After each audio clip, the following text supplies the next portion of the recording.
HRN listeners. As we celebrate our 15th year, we are deepening our commitment to giving voice to the next generation of food systems storytellers, and we need your help. Our internship and fellowship programs help activate new possibilities for underrepresented and underestimated young people through experiential journalism, audio engineering, and production training. Through these unique programs, HRN helps food equity stewards build essential workforce readiness skills that expand their potential and foster economic mobility. Please consider supporting these critical programs. And with a minimum donation, you can be entered to win a dinner for two at an amazing restaurant in one of 8 cities and tickets to a concert at a great venue in one of those cities. We have incredible partners across the country who have donated, as they also share our passion for helping to educate the next generation of food systems storytellers. Check out heritageradionetwork.org/15 to donate and enter to win today. That's heritageradionetwork.org/15 to donate and enter to win today. And make sure you donate before March 31st. Thank you. This episode of The Grape Nation is brought to you by Vivino. Discover and buy wines wherever you are. Visit vivino.com/heritage to stock up. I'm HRN's Executive Director, Katie Mosman-Wadler, jumping in to tell you about this week's episode of Meat and Three, Heritage Radio Network's weekly food roundup. This week, we're introducing you to some amazing women taking a stand. So often, being sexually harassed feels like a loss of control. And so I wanted to have these very tangible guides to say, here's what you can do. Others are pushing for more diversity at major food industry events.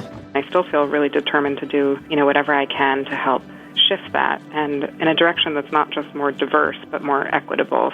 We also have a report on that summer business staple, the lemonade stand. The lemonade stand might be the purest form of starting a business. Low overhead, easy to get into, and requires little experience or special equipment. Don't miss Meat and Three, your weekly 15-minute food news roundup from HRN. Subscribe on Apple Podcasts, Stitcher, or your favorite podcast app. Search MEAT+THREE, and thanks, as always, for listening.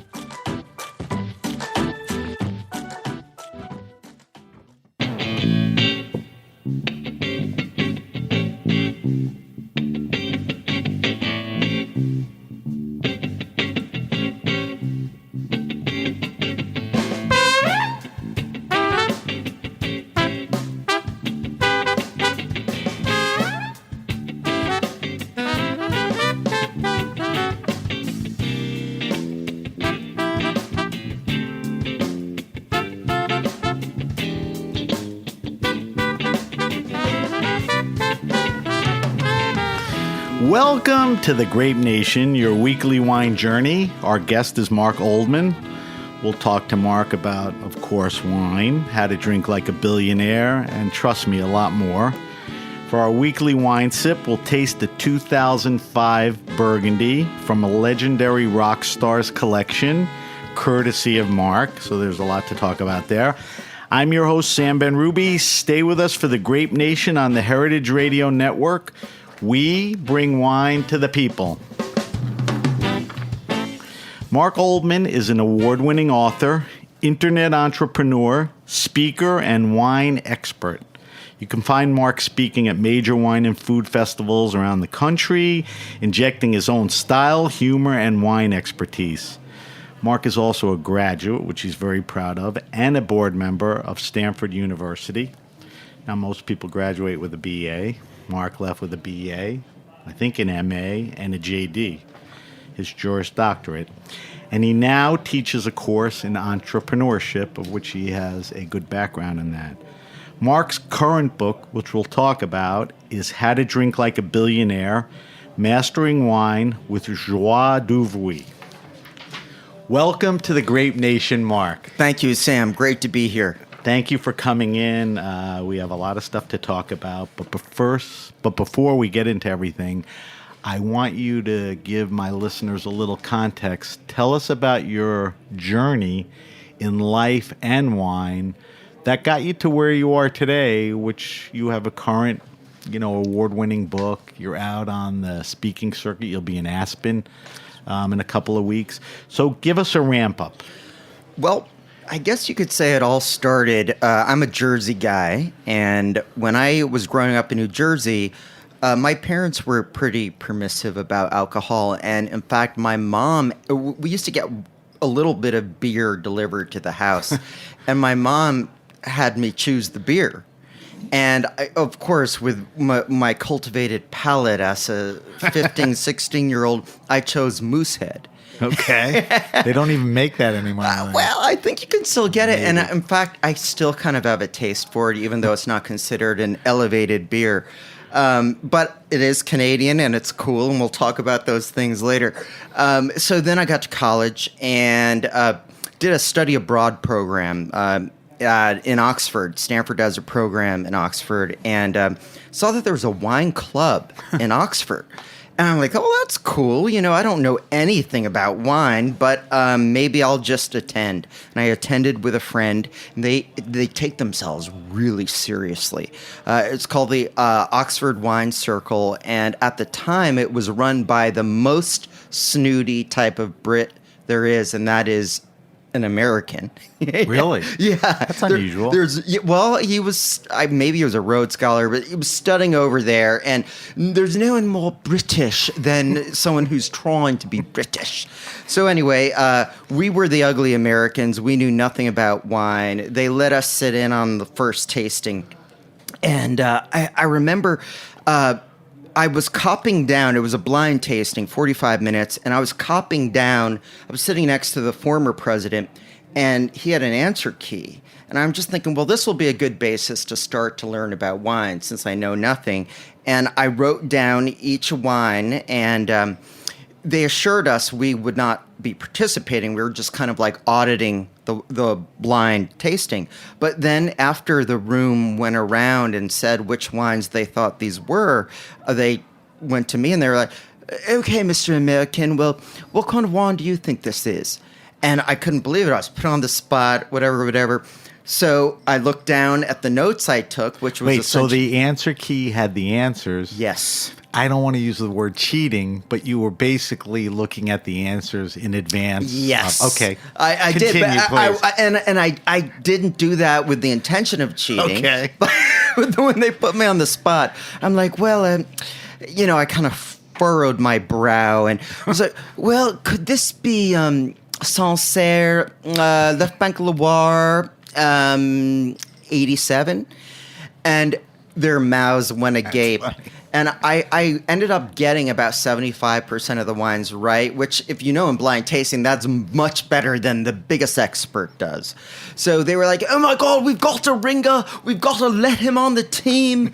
And needless to say, I disappointed them every week after. I couldn't match that initial success at all. But it was the embarrassment of still being on the team. They didn't allow me to participate. But that then pushed me to buy books on wine. I bought Jancis Robinson's. It was called Master Glass. And I started learning about wine. Got back to Stanford, and I'm like, you know what? I want to create a wine club that's not competitive like the Oxford Club. Oxford actually plays blind taste against Cambridge in something they call the Harvey Cup. Serious, deep, dark wine weenie stuff. I'm like, I just want a reason for people to learn about wine. And since we're relatively close to Napa and Sonoma, so I started the Stanford Wine Circle. And I thought we'd actually have to pay these wineries to come in.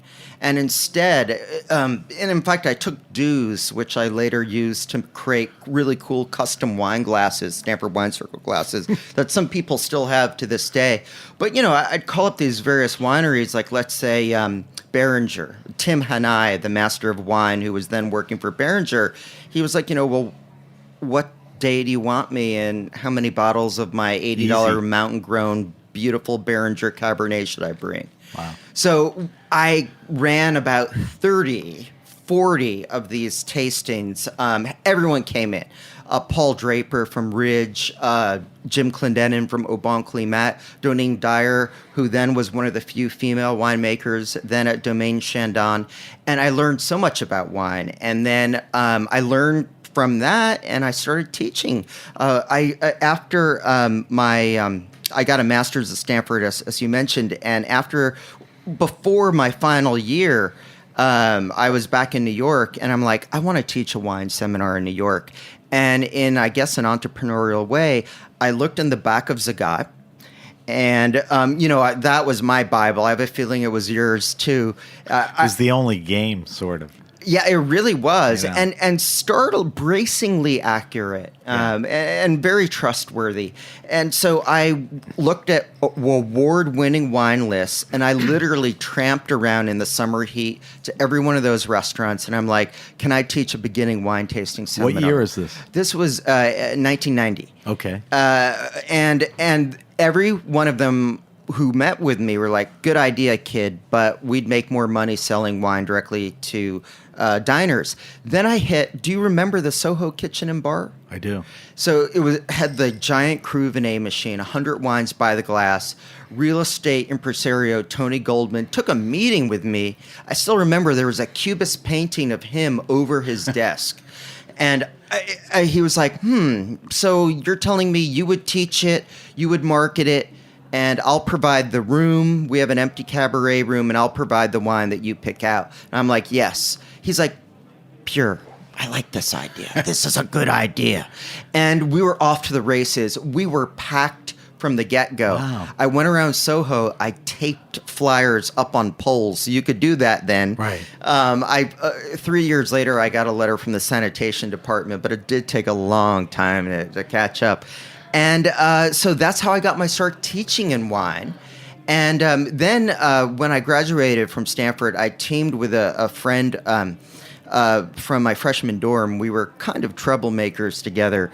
And we started a company. Well, first we wrote a book on internships. Right. Kind of a selective guide.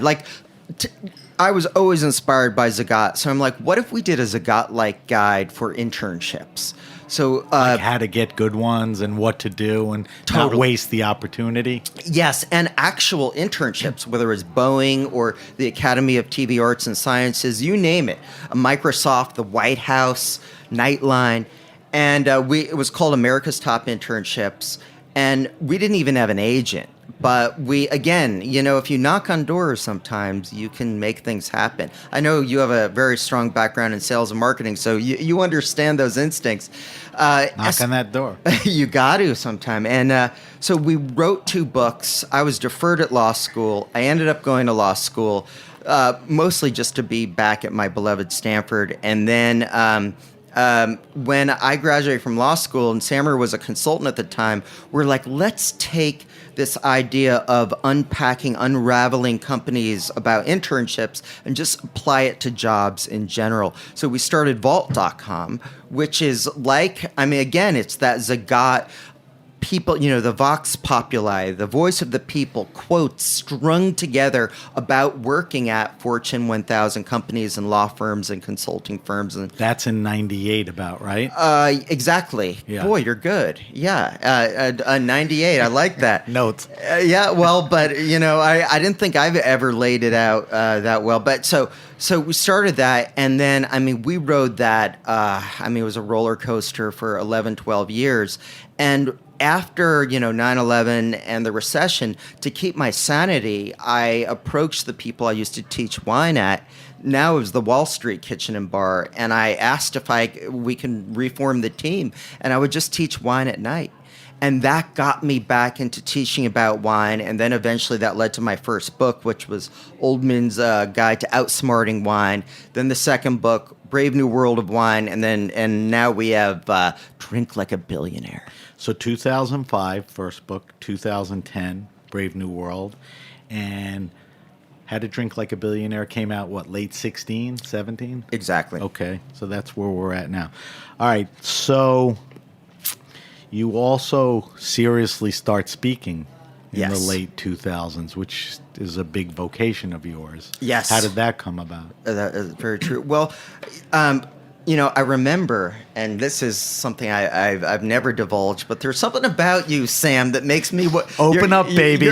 I don't go to a psychologist, but maybe I should. Lie down. But in your eyes, you have those kind eyes. So anyway, I not to be too nerdy, but I was president of my Jersey High School National Honor Society, and they asked me to give a speech on character. And back then, those raspberry wine coolers were really popular. So I had 2 before my talk. And I guess the talk went well because parents asked for copies of the speech. But I began that talk, I swear to you, as an 18-year-old New Jersey guy who knew nothing about wine. When they say a wine has character, comma, blah, blah, blah, blah, blah, blah. So not only was that powered by Calvin's strawberry wine coolers, which, Served its purpose. And I'm big all on high-low. Right. I will never criticize anyone's beverage choices. It's a very personal thing. So wait, did I answer the question? What was it? Something about... I don't remember. I'm supposed to remember. It brought me back to high school. I forgot. So we'll move on. All right. I have a curiosity. Please. Because the vault.com was... speaking. Right. In So about that was- 2009... I mean, you did classes and spoke in front of people, but a career kind of launched from that point on, and It really did. But honestly, I it never was that thing, knew that strawberry wine thing. That's the story. That showed me Okay. when the parents asked for a copy of the speech. I'm like, well, They maybe cared. maybe I'm okay They cared. at this public speaking thing. I had no idea. They cared. But to me, I actually feel more comfortable doing that than not doing it. So I tell people I'm miswired, where it's most people's greatest fear. My wires got crossed on that, where it makes me even happier in life. You're lucky that way. All right, so you founded Vault.com. What I'm curious about is, the wine thing was sort of percolating in you. Why do you go in that direction and not, wine? Why don't you just throw it out for a year or 2 and see where the wine thing brings you? Because you rode the Vault thing for 10 years. I assume you made some money selling it. Why not? Because you eventually landed. Well, so it was somewhat simultaneously. So I reignited the wine stuff while I was still running Vault. Okay. And by the way, you could talk to my girlfriends at the time. You're not a great boyfriend when you're that busy. No. Ask Gary Vaynerchuk. Startup. Yeah. Right. Your co-collaborator. Right. What did we say? Well, sorry. Why with Vault? Oh. You chose to do that for a long time and not wine hardcore. And then the obvious follow-up question is, good question. When did the wine thing sort of clarify and Right. it was off to the races then? It was only after writing the first book, and the first book did well, despite my publisher's very low expectations. Penguin, I was lucky to get a bunch of offers because I think they saw a real, true, authentic passion about wine and about teaching people. But I tell people, Penguin, the publisher, modeled it like a Celtic poetry book. Their expectations were so low, and accompanying marketing, but every author says that, but this was truly low, that when it actually did very well, they couldn't believe it. And they were, well, first of all, they didn't even know what they were getting. They just knew that we had signed for a wine book. But that then gave me the confidence. I was still doing Vault, and I had to devote all of my daytime hours to that. But that gave me the confidence and started getting me known in the wine world. And it took, a year and a half to write the book? Yeah. It was about typical. a year. I have a bad back, and I think that led to it. There you go. One last thing about what you were doing then. Were there any elements of sort of the whole entrepreneurship wine that had any effect or influence on how you look at wine? Completely. That's How? such a good question. How? Well, I say my forte is unraveling complex systems, With Vault, we were doing it with jobs. This is hard to get information, company culture information. How are women treated at IBM in Chicago versus New York versus LA? How are Goldman Sachs people being compensated in this office versus that office? Similarly with wine, there's a lot of complexity. There's a lot of needless information. I think what I learn in law school and what I'm just good at naturally is tearing out the information people don't need to know.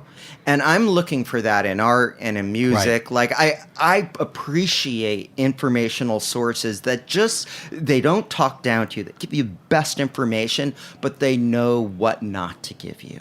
And I think that kind of assemblage of information and then making it fun and lively and entertaining. Right. We did that with Vault, but I hopefully do it even more with wine. I think so. All right, so let's talk about wine, and let's talk about your current book. We'll weave everything in. How to Drink Like a Billionaire, Mastering Wine with Joie de Vivre. I think for me, the best way to start it off is you emphatically state price is not necessarily proportionate to deliciousness. Delicious is one of my favorite descriptors in wine. If a wine's delicious, who cares if it's slaty, stony, minerally, black currant or whatever? So explain, because basically you're saying money doesn't correspond to the best wines. And this is where you're the best guest, because my listeners want the takeaway of why that matters and what they should do with it. It's so important. And you're right. I made it chapter number 1 because it's fundamental. And most of my friends who are not into wine still don't get that.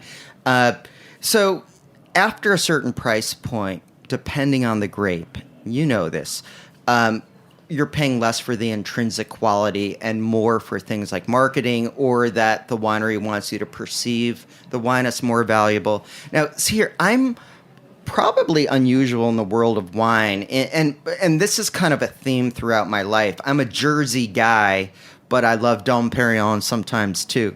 So I'm very high-low in my tastes, pop culture, high-end stuff, you name it.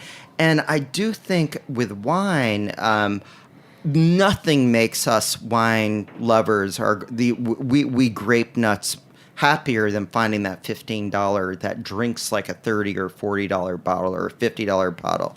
But I must say, I love, especially when someone else is paying, I love expensive wine too, because the best expensive wine, I do think, and Stanford Business School has done studies where you register more pleasure in your brain when you think you're drinking something really, really special and expensive. Doesn't work for all wines, but I know that I kind of get excited in a certain way. So I'm always looking for the expensive wines that are worth their price. Right. So that sensory perception, if I had a cheaper and a more expensive wine, you knew them, I blinded them, lied to you, and told you could almost trick yourself that the good, cheaper wine may be the better wine. Absolutely. Right? That's how that works. Yeah. Is there a sweet spot for price on the lower end? Is it 15? Is it 20? I mean, where are you satisfied, through the years, that if you lay down so much? It's such a good question. It depends on the grape type. So, for example, Pinot Noir is higher because it's such a labor-intensive grape. Certain regions you're just going to pay more for, or certain grape types. But I'd say in general, 15 to 25. The midpoint is $20. I talk about it in How to Drink Like a Billionaire. And for most wine types, if you choose well, especially if you have a merchant who can lead you to the promised land, you can get very delicious wines for $20, maybe $25. What might they lack that the $40 or $50 wine or more might have? And that is complexity, the ability to smell and taste different things in the wine. Right. Nuance. Exactly. But most people, and myself totally included, I'm just looking most of the time for that delicious $15 to $20 wine. So a place like Napa is tough because of everything you said. The land is expensive, the marketing, Yes. All that. But in Bordeaux, which is famous for expensive wines like Burgundy, there's all these great Petit Bordeaux. Oh my God, yeah. But that doesn't exist as much in Napa, right? Not as much. I call Napa the boardwalk and park place Okay, of American wine. that's what I was getting to. And so don't look there for all for the value. Okay, But I look there. See, another way. I guess it's not just high low. I pivot to both sides. So people are like, well, you did 10 years of schooling in California. You must love California wine. Wait, you live in New York. You must love European wine. I love both, and I love far beyond that. But Napa is where I cut my teeth, and Right. I will always love. From everything I've read, you're very pro Napa. Very, very pro Napa. Reverent of it. Yes. There's a lot of good wines and people. And they're wines that people just, some too cool for school New Yorkers dismiss it as, well, they all taste the same. They're all big Robert Parker fruit bombs, but that there's so much variation, and especially now with the new generation of winemakers. But a great tip, a great nugget for your listeners is, and I talk about this in How to Drink Like a Billionaire, is what I call low buzz pioneers. Rather than going for the flavor of the month in Napa, consider Behringer, consider Reserve, or even the entry level Robert Mondavi. Consider Chapelet. There are, wine is so much like fashion and music. In restaurants, once the bloom comes off the rose a little bit, once the excitement dies down, the cool kids will move on. And that's good for us because the prices will come down or they'll moderate. Right. And so I regularly drink low buzz pioneers, the Napa workhorses. And I don't mean that in a negative way. I just mean the fact that they are no longer buzzy. But the dirty little secret is often they're privy to some of the best land. Let's say Mondavi, the Tocolon vineyard in Napa Valley. And that's where you get some of the best bang for your buck. Right. All right. So I want you to give us a quick billionaire primer on a bunch of these questions I'm going to throw at you. Oh, yeah. And let's not go too long on them. Let's buzz I'll through. be pithy. People always wrestle with wine and food pairings. Yes. They think you can't drink red with fish. What's the overall direction you should put people in? Well, the truly drinking like a billionaire means you don't care. And if you do whatever tastes good to you. That said, weightiness is one consideration. So if it's a really heavy wine, you might match it with a heavier food. If it's a really light wine, you might match it with a lighter food. So a Cali would be a weighty. Yes. A Pinot Noir, Bourguignon, maybe from France, would be lighter. So the Exactly. weight, the feel, that's an important part. Yes. Besides even color or whatever. Yes. Okay. And, and there are other, this isn't so much a billionaire pairing idea, but the idea of high acid wines. So this is nothing new to wine people, but high acid wines cutting through richer foods. Right.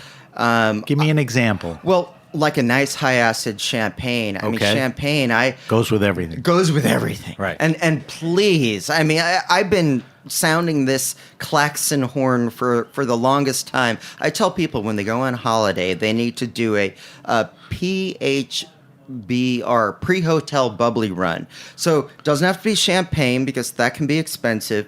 Get just a simple $15 cava or American sparkling wine for every day of your vacation. Clear out the Toblerone from your minibar. Right. Put a bottle in for each day of your holiday. It doesn't matter if you're staying at the Holiday Inn or Ramada Inn or the Four Seasons. Just clear out that, put your bubbly in, and drink a bottle each day, and your vacation will multiply in happiness. We are big fans of champagne and sparkling wine, and it's appreciated and underdrunk, if there's such a word. It really is. All right, you earlier, not that long ago, you haven't been here that long, you talked about, going to a merchant and talking to him.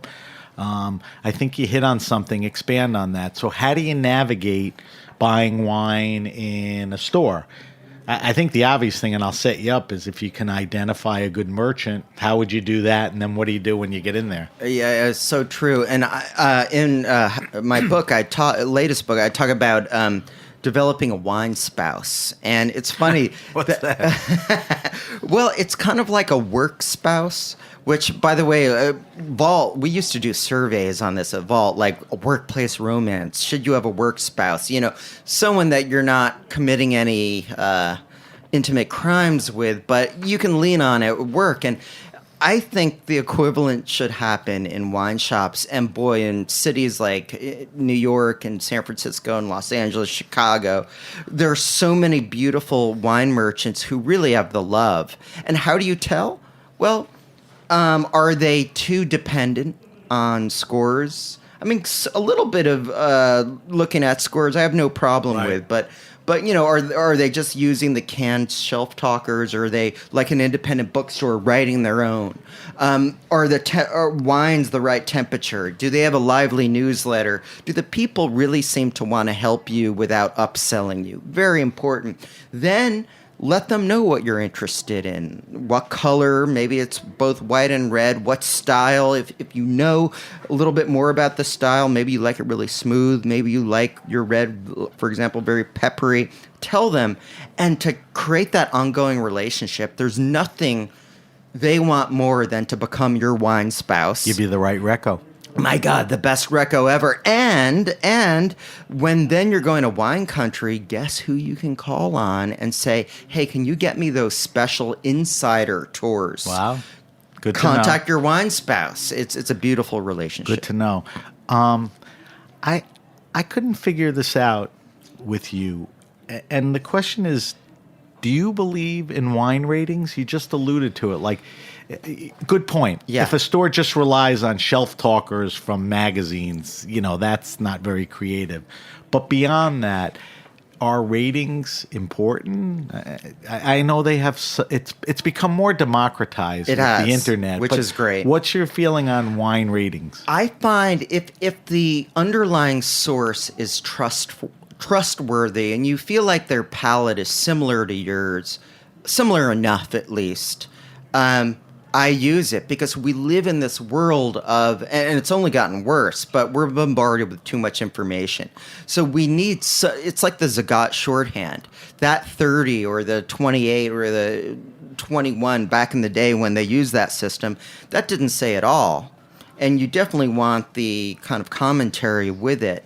But it can be a useful shortcut because those who dismiss ratings out of hand, I mean, it's a little unrealistic because who has the time to... I mean, people think that because I know about wine, when I go to a restaurant, I know most of the wines on a list. I know almost none of them.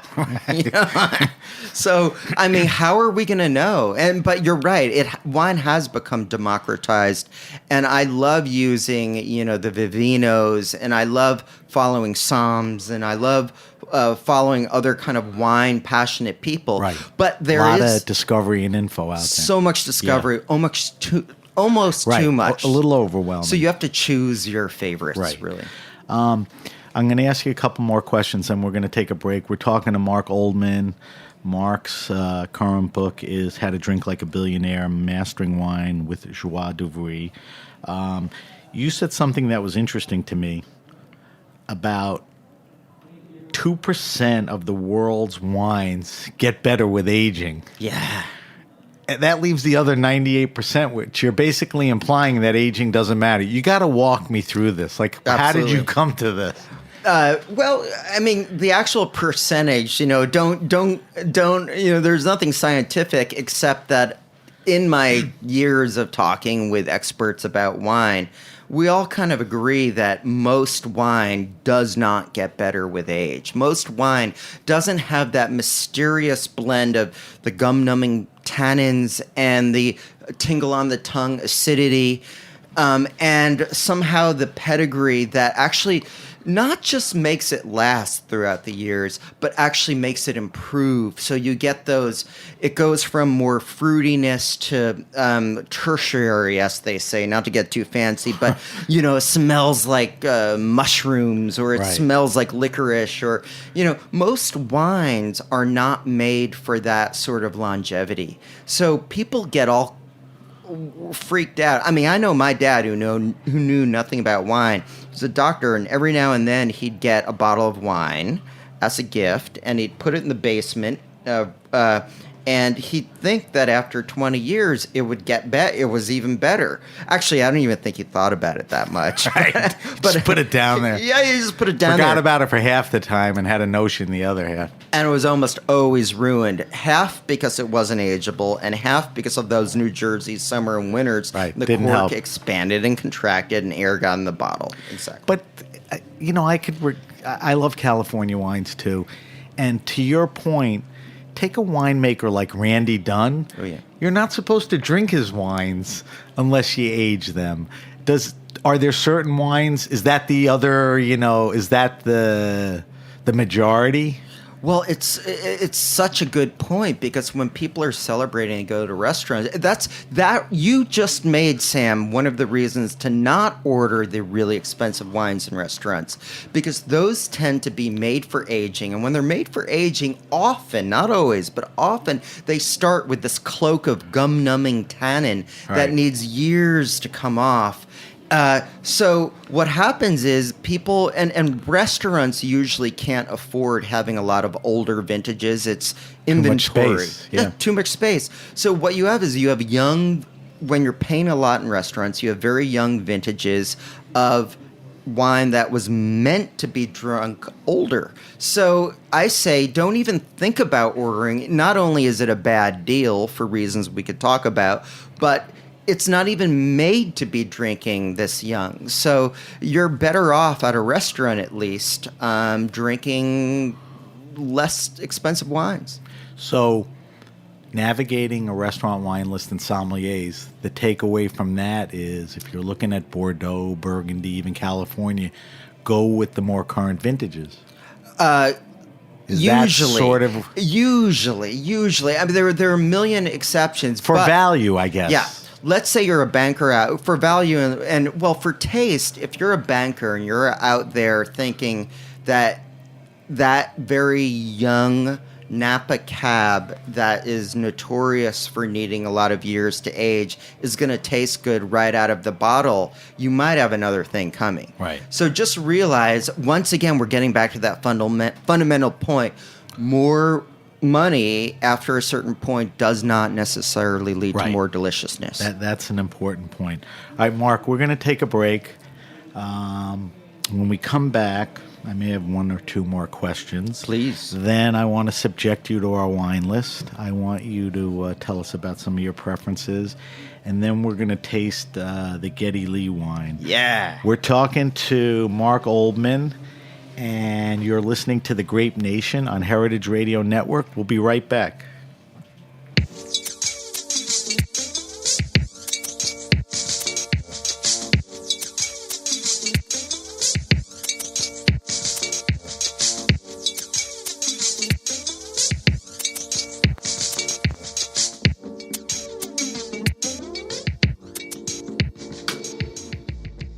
No secret that I like being that person who always has some great wine on hand.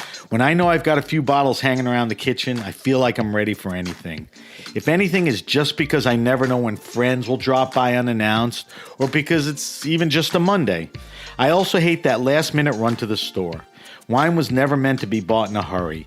It's funny how we have so much patience growing the grapes, aging the wine, only to feel pressured when you're staring at the shelf. I use Vivino to scan and keep track of my favorites. But lately, I've been stocking up through their web store.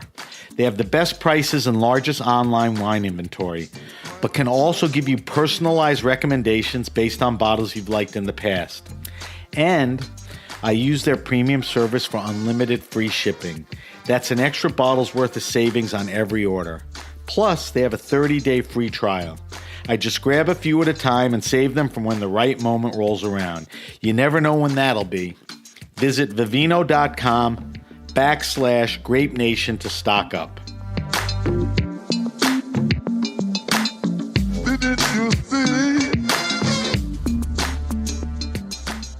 All right, we're back. We're back with my guest, Mark Oldman. Mark, before I subject you to our wine list, I just wanted to get your take on natural, organic, and biodynamic wine. I almost feel obligated because doing this show in Brooklyn, I always say it's sort of like ground zero, for natural wine. And it's happening and it's for real and there are great wines. But where do you check in on this? All right. Well, I'll address this briefly. I love the spirit behind it. And I think leaving the world a better place and not intervening when you don't have to. I just read an article on the great Burgundian Henri Jaillet, and even he in the 50s believed in not using pesticides and just a minimum of intervention. And look where that got his beautiful, amazing, world record breaking now in terms of price wine. That said, I'll tell you a story. So I was in Brooklyn having dinner with real cool cats. Lucky for me, it was mostly women. And this one woman was amazing, sophisticated hairstylist who lived near the restaurant.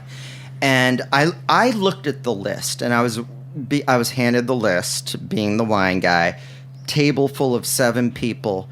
And I just knew that they didn't want that sour beer taste that often comes with wine labeled as natural wine. And but I didn't want to be the pontificating wine nerd. So when I was talking to the waiter, I'm like, which of these are like more smooth and not so earthy and not like, not so natural wine tasting? And he gave me a few choices, and they were out of all of them. And now my table's angry. Now they're like, Mark, what are you doing? We've scrolled through this busy restaurant. We just want wine. So we had to go with like a very natural wine choice.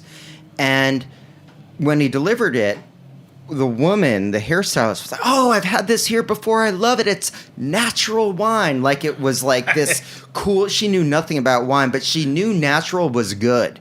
Everyone else at the table, and again, these are not wine people, but they're sophisticated people who like nice tastes. They turned up their nose like Pepe Le Pew. Or like the cat in Pepe Le Pew. Right. What an analogy. But so I just wish natural wine, the type I've had, more consistently tasted delicious. And by the way, the people out there who know the ones that do, please email me, let me know. I'm open to learning. But, at the end of the day, virtue should not be subservient to deliciousness. Virtue should not compensate for a beautiful tasting wine. And the analogy I give, it's a little bit like art. I feel like sometimes if art is too beautiful, and again, I'm just a neophyte with art, but I have friends who are art advisors and so forth. I think if art is too easy to love, if your grandmother in Peoria loves it, a lot of the cognoscenti, a lot of the insiders, the hipsters don't want to love it. They want to love something a little more obscure. And I worry that certain natural wines are loved because they're trendy and because it's really good for the environment, which is very important. But my number one priority, so long as they're not being really bad to the environment, is taste and deliciousness. I think that's all fair and reasonable. And I agree with you on a lot of those things. And as you solicited, I encourage, if anyone wants to take it up with Mark, we'll tell you at the end of the show how to get to him. But it is an interesting topic. And I'm also afraid of crusaders for any cause. I agree. I think you kind of, you hit it. a crusader for any cause is Any just out cause. there to crusade. They're not even thinking about sometimes what they're crusading. Exactly. All right, let's move on. I want you to answer our wine list. It's a bunch of questions. Cool. We buzz through them, and they're pretty basic, but I keep a database, and we post them, and I'll post them on social media. So the first question is, what are you drinking now? Not right in front of us, Okay. but are you trying things that are seasonal? Is there a region that you're a little more interested? Are you off your regular game? What's now? A number of things. Viognier, I think Viognier is a great shoulder season. Tell people what wine. Viognier is. Well, that's a grape, and what's amazing about it is it can smell tropical, but it's usually not from oak. It's usually from the natural aspect of the grape. And it's medium body. It's a great alternative for people who love a medium rich type of white wine like Chardonnay, but maybe they don't want as much oak. And in France, it's Condrieu and even Chateau Gruyère, not to get too nerdy, but these are great French, leaner, more acidic sources of Viognier. So I love Viognier. I've been drinking low-budget Pioneers, Napa. Give me a few. Well, I recently had Chapelet, and I just sat there. I was just going to have one glass before going to sleep. I have great discipline, but I'm like, this is so beautiful tasting. I wish more people knew about this. Like, they must be sitting on the most high-quality land. Well, they are. I think they're on Pritchard Hill or something. Yeah, The that sounds Chapelets, right. Yeah. For sure. All right, so Viognier is a good seasonal wine. I mean, it's getting warmer, Yes. an alternative to Chardonnay. And what do you call them? Low Buzz Pioneers. Low Buzz Pioneers. Chapelet is an example. Give me one more. Well, Robert Mondavi, Beringer. They've been around forever, and they still have the moves. Right. All right. Mark Oldman's favorite wine and food pairing. Does one exist? Oh my God, yes. There are so many. I'm going to give you ones. You can give me a couple. Well, sparkling rosé, and let's up the ante. The number one was Dom Perignon rosé with spare ribs. Oh my God! Cuts through the grease and the sauce. We're talking saucy spare ribs, right? Oh, saucy! Don't. What did they say in History World Part 1? Don't get saucy, Bernays. There you go. So champagne and ribs. Yeah, especially it could be any champagne, but rosé champagne. Rosé, there's something right. about I don't want to leave that out. Yeah. The pink of the ribs with and the redness of the sauce. Oh my God, that's a good one. First time on the show. All right, how about? And can I give you one more? Yes. Okay. Chateau Yquem, which is a sweet dessert wine from France, Bordeaux. Yeah, drizzled on pancakes. So you are a fancy guy. Well, but I go. Remember, I do the low arts and I do the high arts. I do throw both. a couté on it if you have to or something. Yeah. So what Mark is saying is, Yquem is what? It's a late harvest French dessert wine. Right. Dessert wines are so troublingly out of fashion. So, and you don't need Yquem. Yquem's just the world's template for the best. But you could have, for example, a Mondavi. You could have so many Napa places make beautiful late harvest. Dolce from Nickel and Nickel. Totally. I love Dolce. So that's a cool idea because it's sort of got some thickness and unctuousness to it. Yeah. All right. That's the first time on the show, too. Okay, good. All right. You travel a lot, but you're a New Yorker, hardcore. Yeah. So I guess the challenge here is give me at least one New York place and another place anywhere else. Favorite wine restaurant and or bar, where they have the selection, the people, they get it. And I always say this, you're not going to leave anyone out. You're not going to incriminate anyone. Just what comes to mind. Sure.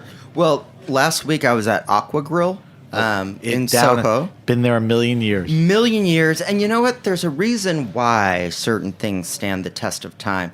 Oysters are so beautiful. But that list, I don't know So who. Aqua Grill has a good They list. have a beautiful list and a very smart seafood-oriented list. I think I had an Albarino there from the Galicia to you and me, region Right. of Spain. And it was beautiful.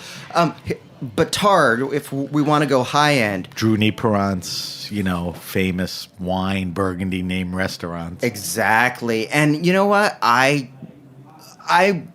wasn't sure whether to believe the hype, and boy, did it was borne out. And I'll tell you something really interesting. I had a Sauvignon Blanc, this is going to blow your mind, from Burgundy there.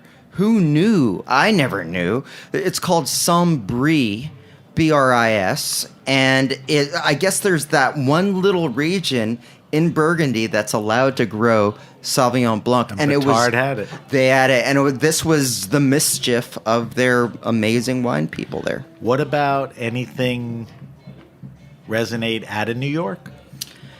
Let's see. Well, let's see. In L.A., I love AOC. AOC, okay. Which is beautiful. Give me one more. You don't have to make a long one. Yeah. Let's see. Anywhere. Okay. In Paris, I like to drink. Can I? Do whatever you want. It's just so hard. It's like a million. What were you going to things ask me? Can I what? Be excused to the men's room? Actually, can I go back to New York? Yes. Because Yeah, New yeah, York yeah. is There's no really rules here. really what I know well. Dawat, the Indian restaurant. This is something. DAWAT? Yeah, so Where is that? Midtown. It's an old workhorse. And they have a good wine list? They don't. They don't. But their corkage is about $15. So there's your BYO. Yes, and I With go good in. food. I go in with beautiful rosé sparkling, and it's often American sparkling wine, and they're charging me $15, and it is samosa heaven. There you With go. that rosé That's the sparkling first one on wine. the show, too. All right. So the next question, and I'm not going to let you say 1962 Romani Conti Latache. What's your favorite all-time wine? Well, okay.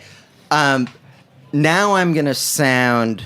I mean this in the least pompous way, but That's a setup. Well, all I'll say is I recommend everyone to find friends who with great taste in wine and great generosity. And I'm lucky in that I have some of these friends who share great wine with me. So Latache, I'll just quickly buzz through that. 62, 78. And by the way, I asked this friend who's in his 80s and the most humble, sweet man, not these type of people you read about with Rudy, the wine counterfeiter. Right. He's the exact opposite. Who my former guest and your friend Peter Hellman Wrote a amazing very book. an amazing in-depth book Fantastic about Rudy book. Kernowayan, who was a wine counterfeiter. In Vino Duplicitas, Right. the name of the book. I love it. But I once asked my wine mentor, this Burgundy mentor, we had just he had shared with many people some 78 Latache, and I naively asked, "Well, how many bottles more do you have of this?" And in the most humble way, and he's in his 80s, he said, "Well, we have 24 more cases." And he paused. He goes, "And we're drinking them as fast as we can." Because, he's a little older, but the most generous. And by the way, there's a reason why wine has 5 or 4 servings in it. It's to share. And I know you have this spirit too, and this is why we're in it and why we love it. It's to share with people. Yep. And no one has taught me this more than these wine mentors. So these Lataches, 59 Jaillet Richebourg, absolutely off the charts. For this wine mentor, most expensive wine I ever bought, 37 Echem, which is the dessert wine, which was brown? his favorite. It was perfect. It was so good. It was can crazy. imagine. And a $15 Sauvignon Blanc from the Brander Winery. It was a sunny day. Brander, Brander. Yeah. Where? U.S., Australia, New Zealand? Santa Barbara. Santa and I was Barbara. with some friends because, wine is so contextual. I was with some friends. The Very winemaker didn't know I was in wine. I didn't announce it. He came out. He shared some freshly caught trout with his beautiful $15 Sauvignon Blanc. And I think about that probably once a week. So that leads into my next and last question, which has nothing to do with what you just said and even the book. It's all about my listeners. And the question is, and you're very well equipped to answer, give me your best wine around $15. Give me a red and a white. Okay. You can give me specific brands, regions, grapes, you could say Muscadet, whatever. I think you could do a good job here. Yeah. So give me a couple of each. Yeah, let me get a few out of the way. So Muscadet, white wine, that's obligatory. Beaujolais Cru, like a Moulin Avant or Brouilly with red wine. I know they've gotten expensive. Help me with more that. expensive. Moulin Avant is... Moulin Avant... is it the maker or an area? one of the 10... Cru Beaujolais. Morgon, it's an area. Is that one of the more value areas? Not so much value, but consistently delicious. So Okay. if you find, they rarely, I think of every wine not just in terms of the deliciousness of a particular bottle, but what's the reliability factor? And when I'm in a restaurant and they seem to be overcharging, I will go with a Cru Beaujolais, which is a lighter style red wine. I agree. So I don't even need to know the producer, but it will be labeled Morgon or Brouilly or Saint-Amour or Renier. So red, you're saying Cru Beaujolais. White, you're saying Muscadet. Give me one more of each. Okay. So Verdejo, for Spanish Let's white. spell it V-E-R-D. E-J-O, I think. There's not H-O? Well, that's Verdejo. Okay. So Verdejo. Wine's hard, I know. peoples. So Verdejo From the Rueda region in northern Spain. Okay. And that White. is white, not oaked up, crisp, but interesting and medium bodied. I'm obsessed with it. And then something a little less known would be a dry Portuguese red. Let me state it here. I think the Portuguese, I love them, but they don't know how to market their wines, and their inability to market is our value. The beautiful 15... So give me a good red. Give me a maker and the grape. Well, the grapes are difficult, and they're local. And all I know is Quinta de Crasto recently, I had their entry level, which was at about $15. Perfect. And it was complex and beautiful. It smelled like mocha. Yeah. All right, so I'm going to post all of those because those are great recos. Admirable job. Thank you, I knew sir. you would do that. Thank you. We're going to wrap up the show, but before we do that, we're going to get to the fun part. We still have a little work left to do. Oh, yes. Every week, we taste a different wine on air. For our weekly wine sip this week, we'll taste the 2005 Burgundy from the collection of legendary voice and bassist Geddy Lee of Rush. Mark acquired this wine at an auction. It turns out Geddy's a big collector. Oh, yeah. So, Mark, off to the races. Tell us more about the situation, the wine, what we're drinking, and then we'll evaluate it, color, palette, descriptors. Awesome. Well, I'm a huge Rush fan, and we've all come out of the closet. We Rush fans after their documentary. It was uncool to like Rush, even though I always True. have. But let me say, they're not the typical rock stars. They are the most thoughtful, kind of intelligent. They do hard rock, but it's incredible. And both Geddy and Alex. So Geddy, the bassist, keyboardist, vocalist, and Alex Lifeson, the amazing guitarist. They're both huge grape nuts. They're totally knowledgeable. When I did my first book, I interviewed all sorts of famous wine lovers, famous people who happen to be wine lovers. Geddy Lee was one of them. And I'll never forget his assistant, this amazing woman named Peggy. Not so much assistant, but kind of like their CFO. Was like, he would love to tell you about his preferences in wine, but can he have a week? Because with everything he does, including music, he needs to look at it from all sides. Heady guy. He really is. And a caring, intelligent guy. And he put together the most amazing, not all of it fit into the book, but one of his great passions is red Burgundy. And I saw that part of his stash I guess, we wine lovers, we buy too much wine. So part of it came up at auction, and I was there with my paddle in the air. When was this? This was earlier this year. Recently? Yeah, it was a Zaki's auction. And just curious, because I had no idea. How did you know about it? Just from knowing the guys before? Yes, and I think I was just I looked up Rush News and somewhere some of Getty's wine. Luckily, I got to interview Getty and Alex, right. And so I knew that their taste was impeccable. So, so let's talk about the wine. Yeah, okay. So first of all, 2005, good vintage year, Mark? Incredible in Burgundy. So we're off to the races with a good vintage year. Yes. Now tell me specifically about this wine. Okay, so Sam, red Burgundy is Pinot Noir. Right. And the world template, a lot of people would say, even Sonoma and Oregon winemakers of Pinot Noir would say, it all goes back to Burgundy. So the best entry level, and doesn't mean it's going to be cheap. In fact, great bottles or really good bottles of Burgundy start at $80 a bottle and upwards, sometimes hundreds or even thousands because of supply and demand. There's just too much demand and too little supply. But this Getty sourced, and if you look at the label, first of all, it says the Hospice de Beaune. Which is a fundraiser charity thing? Totally. 150 years old. They have about 800 barrels.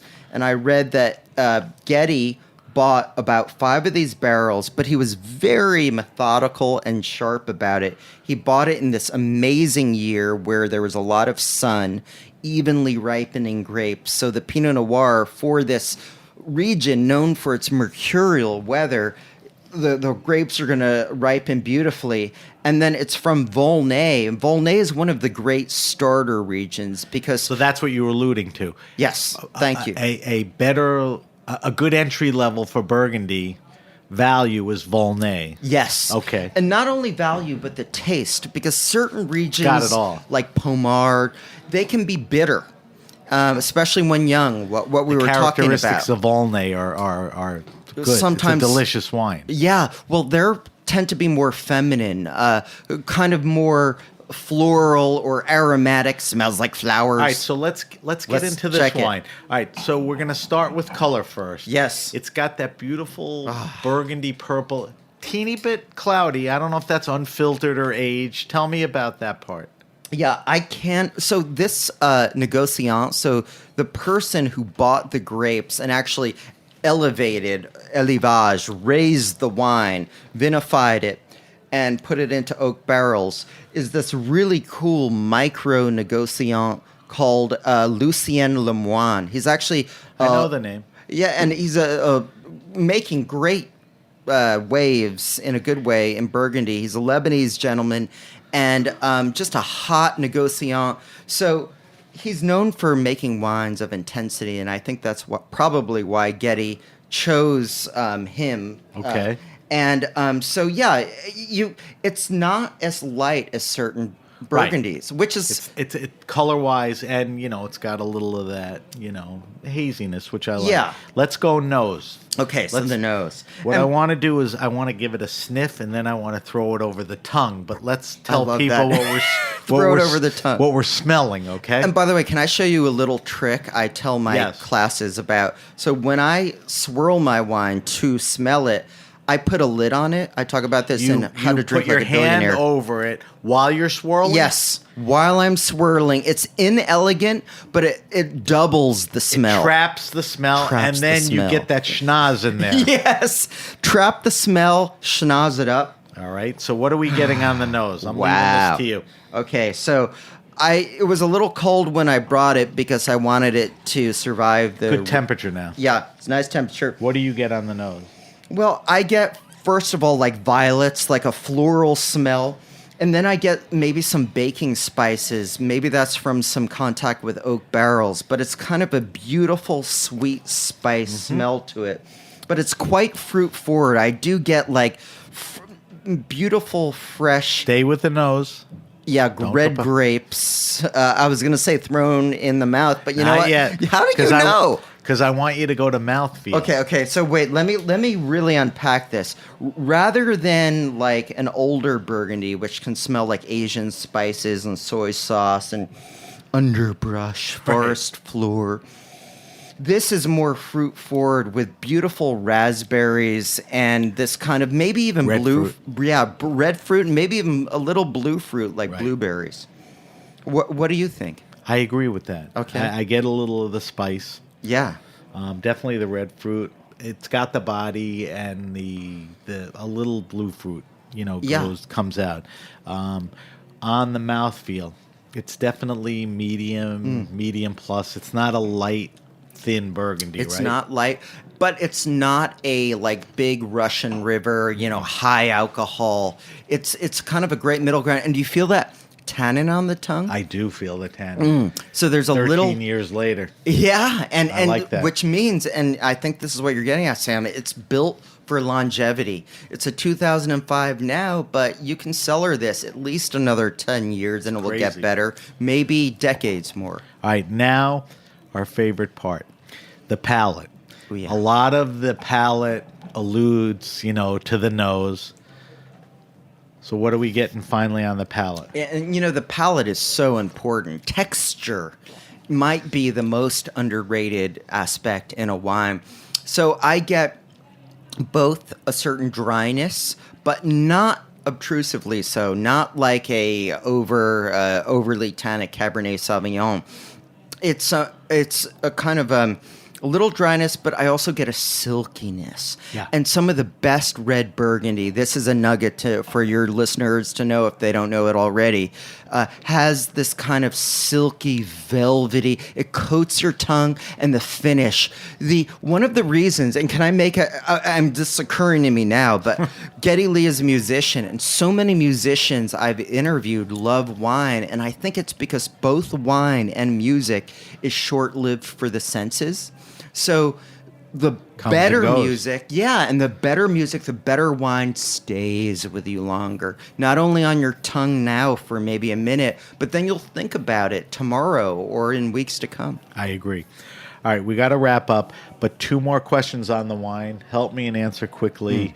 What's a good food pairing for this wine? Well, crispy roast chicken. I mean, that's Okay. that's the perfect That's the classic. red Burgundy. I've got to throw some French fries in it, and then get époisse, the stinky but hopefully not too stinky cheese from Burgundy. Okay. So those are good 2 pairings. And I always ask everyone this. Do we like this wine? I love this I wine. love it. For a million different reasons. For the fact that you so brought many it reasons. in, the fact that you thought out of the box, the fact that it was Geddy Lee, the fact that it's an 05 Burgundy, the fact that it's Burgundy, the fact that it's interesting. So I thank you for that. My pleasure. So we love this wine. I'll post it. I'm even going to take a picture of the bottle. We'll put that on. All right.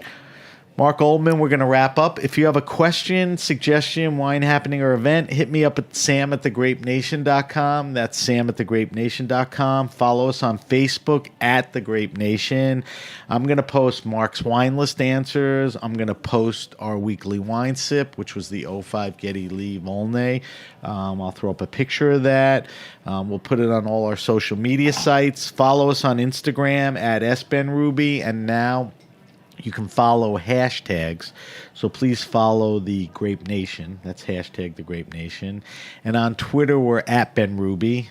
Also subscribe to the Grape Nation podcast on iTunes, Stitcher, and Spotify. Mark, where can we find you on social media? Websites, give me everything. Book. Oh, yeah. Well, so my latest book is How to Drink Like a Billionaire. You can find that on Amazon and everywhere Good books are booksellers, sold. right? Blah, blah, blah. I'll be doing, I think, an unprecedented 5 seminars in the 3 days of the Aspen Food and Wine Classic. You're one of the next faves week. there. Well, Is it next week? It's like it's the week after next So week. Aspen Food and Wine Festival. My Mark is 13th one of the year. great fixtures there. He's overloaded this time. Well, I try to In a good way. and I try to over deliver. If people are going to waste their time or seemingly waste their time reading my books or coming to my Give 'em a good time. events, I want to over deliver. All right, so tell me social. Instagram, at Mark website. Oldman. Very at Mark simple. Oldman, MarkOldman. Don't trust those C's. Yeah, and he's not Gary Oldham. And so that's Instagram, and the website, which is a pretty rich website, is Just markoldman.com. okay. If you want to know more about Mark, history, background, books, it's a good website. It's done very well. All right, I want to thank our guest, Mark Oldman, Thank you, author Sam. of How to Drink Like a Billionaire. Mastering Wine with Joie de Vivre. Exactly. Okay. And you know what? It's all about that joie. Let's just use wine to get more joie into our lives while we can. So that's his book. You can get everywhere. Thank you to Mark. Thank you to our engineer, Vitor, who got to sip a little of this 05. Geddy Lee. We want to thank everyone at the Heritage Radio Network. I'm Sam Ben Ruby, and you've been listening to The Grape Nation.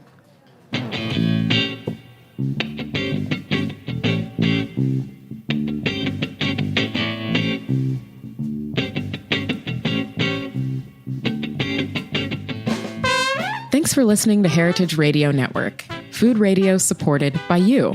For our freshest content and to hear about exclusive events, subscribe to our newsletter. Enter your email at the bottom of our website, heritageradionetwork.org. Connect with us on Facebook, Instagram, and Twitter at heritage_radio. Heritage Radio Network is a nonprofit organization driving conversations to make the world a better, fairer, more delicious place. And we couldn't do it without support from listeners like you. Want to be a part of the food world's most innovative community? Rate the shows you like, tell your friends, and please join our community by becoming a member. Just click on the beating heart at the top right of our homepage. Thanks for listening.